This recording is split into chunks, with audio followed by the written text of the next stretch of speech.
ढूंढ लिया इस दुनिया में, कोई तुझ जैसा मिल पाया ना। धन्य सुदामा गरीबी में भी स्वाभिमान घटाया ना। एक बार सुदामा ने कृष्ण से पूछा, कन्हैया, दोस्ती का मतलब क्या होता है? इस पर कृष्ण ने बहुत सुंदर जवाब दिया कि मित्र सुदामा, दोस्ती तो मतलब से कोसों दूर होती है। जहां दोस्ती होती है वहां मतलब नहीं होता, और जहां मतलब होता है वो दोस्ती नहीं होती। और दोस्तों,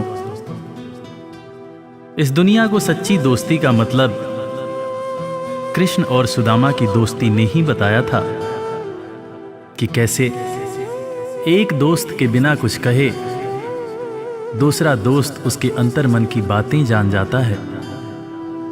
स्वाभिमानी सुदामा ने कुछ नहीं कहा, मगर भक्त वत्सल भगवान श्री कृष्ण अपने मित्र के अंतर्मन की बातें जान गए। और इसीलिए तो कहते हैं कि भक्त के अंतर्मन की बातें जाने कृपा निधान। दया के सागर हैं भगवान, दया के सागर हैं भगवान।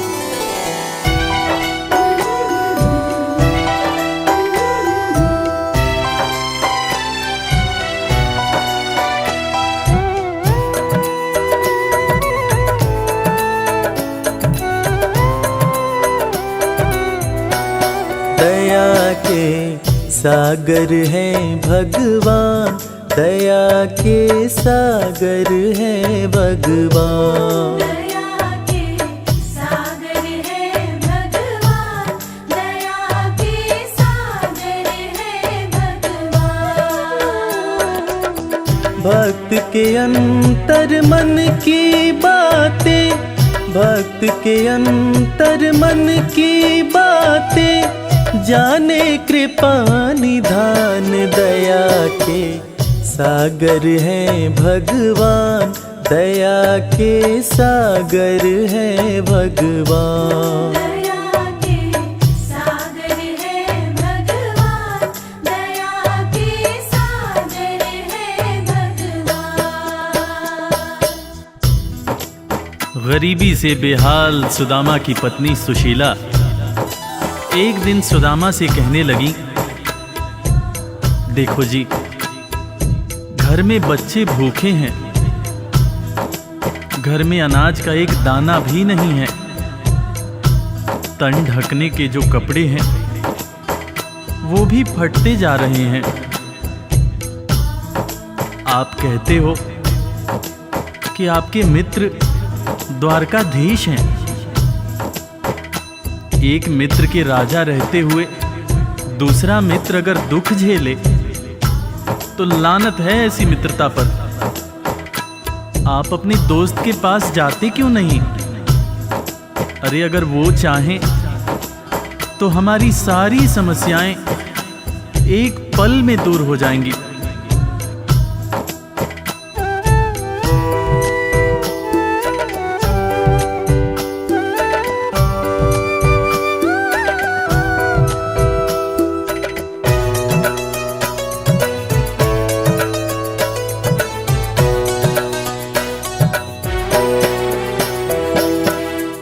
आपकी तो है कृष्ण से यारी, जिनको जाने दुनिया सारी।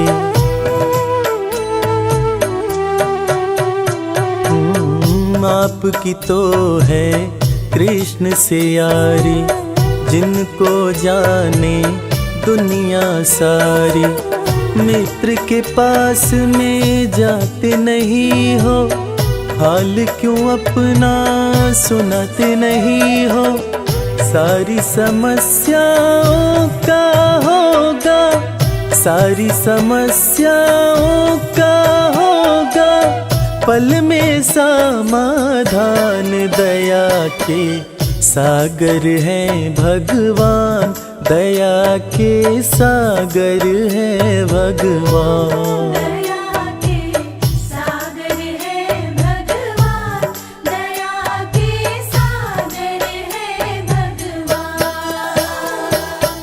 पत्नी के ताने सुनकर सुदामा ने आखिरकार द्वारका जाने का निश्चय किया। नंगे पांव, तन पर फटे कपड़े, कमजोर शरीर और हाथ में लाठी लिए सुदामा द्वारकाधीश के महल के दरवाजे पर पहुंचते हैं और खुद को श्री कृष्ण के बचपन का मित्र बताते हुए महल के अंदर जाने का प्रयास करते हैं। द्वारपाल सुदामा को देखकर और उनकी बातें सुनकर चकित हो जाते हैं कि भला एक राजा और एक भिखारी की कैसी दोस्ती। द्वारपाल सुदामा को अंदर जाने से मना कर देते हैं। इस पर सुदामा रो रो कर द्वारपालों से कहते हैं, मेरे भाई, तुम कन्हैया को जाकर सिर्फ ये कहना कि उनका बचपन का मित्र आया है। तुम सिर्फ सुदामा नाम बताना, वो मुझे जरूर पहचान जाएंगे, जरूर पहचान जाएंगे।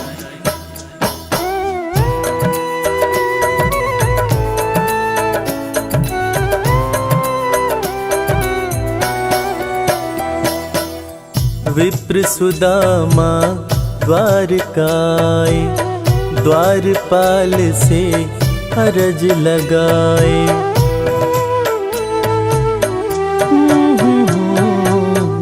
विप्र सुदामा द्वारकाए, द्वारपाल से अरज लगाए।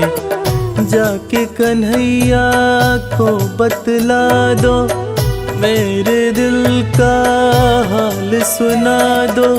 सिर्फ सुदामा नाम बताना, सिर्फ सुदामा नाम बताना। जाएंगे पहचान, दया के सागर हैं भगवान, दया के सागर हैं भगवान। दया के सागर है भगवान, दया के सागर है भगवान। सुदामा की जिद के आगे मजबूर होकर द्वारकाधीश के महल का द्वारपाल कन्हैया के पास सुदामा का संदेश लेकर आता है और अंदर आकर श्री कृष्ण से कहता है, शीस पगा न झगा तन में प्रभु जान कुआही बसै कही ग्रामा। धोती फटी सिलटी दुपटी अरुपाए उपा न हकी नहीं सामा। द्वार खड़ियो द्विज दुर्बल एक रह्यो चकिसों वसुधा अभिरामा। पूछत दीन दयाल को धाम, बतावत आपनो नाम सुदामा। द्वारपाल के मुंह से सुदामा का नाम सुनते ही श्री कृष्ण नंगे पांव महल के दरवाजे की तरफ दौड़ लगाने लगते हैं। महल के सारे लोग यह देखकर चकित हो जाते हैं कि आखिर ये कौन आया है जिसको देखने के लिए स्वयं द्वारकाधीश दौड़े जा रहे हैं। श्री कृष्ण की आंखों से आंसुओं की धार धारा प्रवाह बह रही थी, और बहे भी क्यों ना, आखिर उनके बचपन का मित्र सुदामा जो आया था। कन्हैया महल के दरवाजे पर पहुंचते हैं और सुदामा को सीने से लगाकर भाव विभोर होकर रोने लगते हैं। अपने संग में सुदामा को महल के अंदर लाते हैं और अपने साथ अपनी बराबरी में सुदामा को बिठाकर अपने आंसुओं से अपने बचपन के मित्र सुदामा के पांव पखारते हैं। इसीलिए तो कहते हैं कि दोस्त हो तो कृष्ण जैसा, दोस्त हो तो कृष्ण जैसा।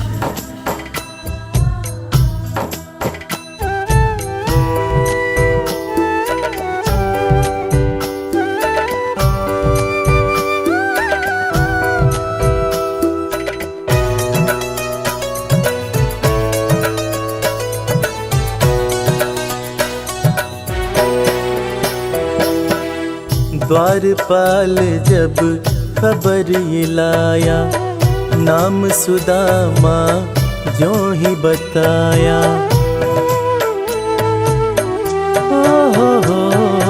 ओ द्वारपाल जब खबर ये लाया, नाम सुदामा जो ही बताया।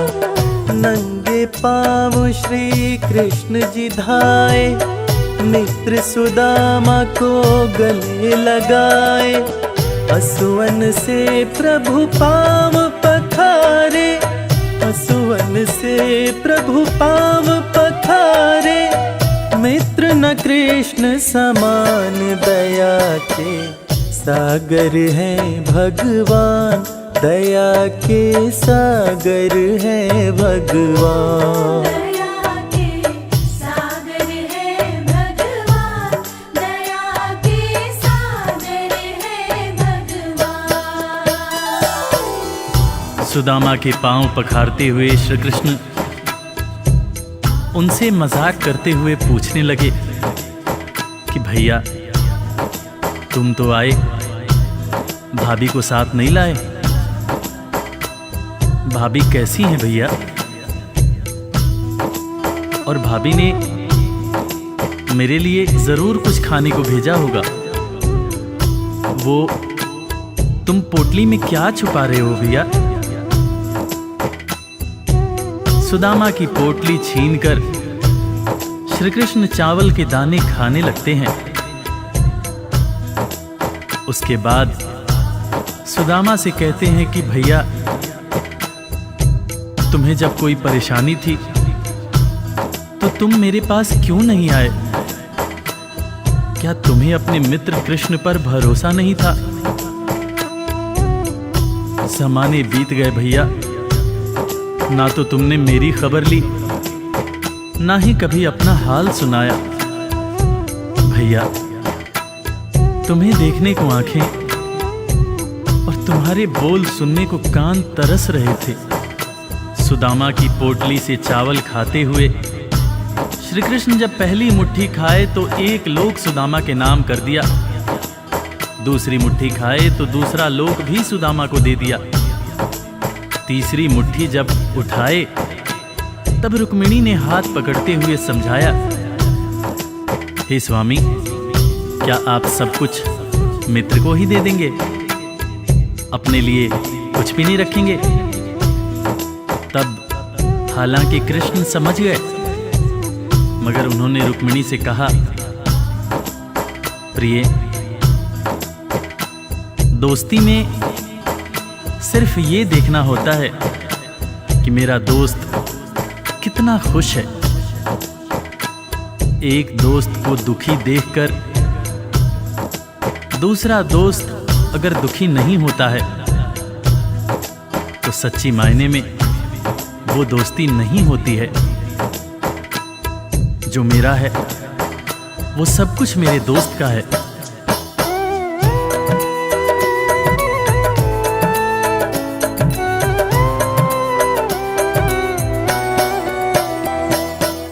संग सुदामा के बैठे कन्हैया, पूछे भाभी कैसी है भैया।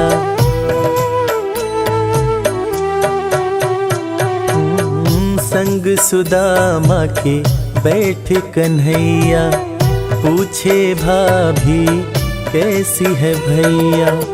क्यों न सुधी मेरी ले पाए, इतने बरस तुम कहाँ बिताए। तुम्हारे दरस को तरसे नैना, तुम्हारे दरस को तरसे नैना। बोल सुनन को कान, दया के सागर है भगवान, दया के सागर है भगवान। दया के सागर है भगवान, दया के सागर है भगवान। दोस्तों, इसीलिए आज भी कृष्ण और सुदामा की दोस्ती को दुनिया बड़े सम्मान से याद करती है। दुनिया में आज भी जब भी कभी दोस्ती की मिसाल दी जाती है तो कृष्ण और सुदामा का नाम सबसे ऊपर आता है कि कैसे एक दोस्त गरीब था, दूसरा दोस्त राजा था, मगर दोनों ने ऐसी दोस्ती निभाई कि दुनिया आज भी याद करती है।